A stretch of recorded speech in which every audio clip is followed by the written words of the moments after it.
দাঙ্গাল অভিনেত্রী ফাতেমা সানা শেখ নিজের স্বাস্থ্যগত লড়াই নিয়ে আবারও খোলামেলা কথা বলেছেন। কয়েক বছর আগে মৃগী রোগের বিষয়টি প্রকাশ্যে আনার পর এবার আরও এক ব্যক্তিগত সংকট তুলে ধরলেন তিনি। তার এই নতুন রোগের নাম বুলিমিয়া নার্ভোসা।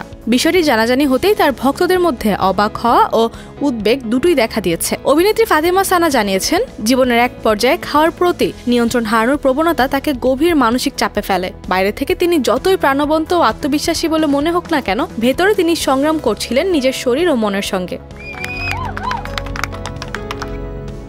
দাঙ্গাল ছবির জন্য উচ্চ ক্যালোরির ডায়েট অনুসরণ করতে হয়েছিল তাকে। শুটিং শেষ হলেও খাবারের উপর নির্ভরতা কমাতে পারেননি। ধীরে ধীরে খাবার হয়ে উঠেছিল এক ধরনের মানসিক সান্ত্বনা, আবার একই সঙ্গে অপরাধবোধের কারণ। অতিরিক্ত খাওয়া, পরে তা আড়াল করার চেষ্টা, এই চক্রে তিনি নিজেকে বন্দী অবস্থায় অনুভব করতেন। এই কঠিন সময়ে প্রথম তার সমস্যাটি বুঝতে পারেন ঘনিষ্ঠ বন্ধু ও সহ অভিনেত্রী সানায়া মালহোত্রা। সানায়ার মতে, ফাতিমার আচরণে একটা অস্বাভাবিক চাপ কাজ করছিল। বন্ধুর সেই মন্তব্যে নিজের ভেতরের লড়াই সম্পর্কে স্পষ্ট ধারণা পান ফাতিমা। অভিনেত্রীর ভাষায়, নিজের উপর নিয়ন্ত্রণ হারানোর অনুভূতি, লজ্জা ও ভয়ের কারণে মানসিক অবস্থা আরও জটিল হয়ে ওঠে।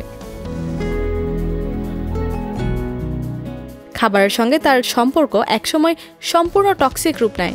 দীর্ঘ সময়ের সংগ্রাম, চিকিৎসা, সচেতনতা এবং কাছের বন্ধুদের সহায়তায় ধীরে ধীরে স্বাভাবিক জীবনে ফিরেছেন ফাতেমা সানা শেখ। তার বার্তা একটাই, সাহায্য চাইতে কখনো লজ্জা পাওয়া উচিত নয়। আমার অভিজ্ঞতা হয়তো অন্য কাউকে সাহস দেবে।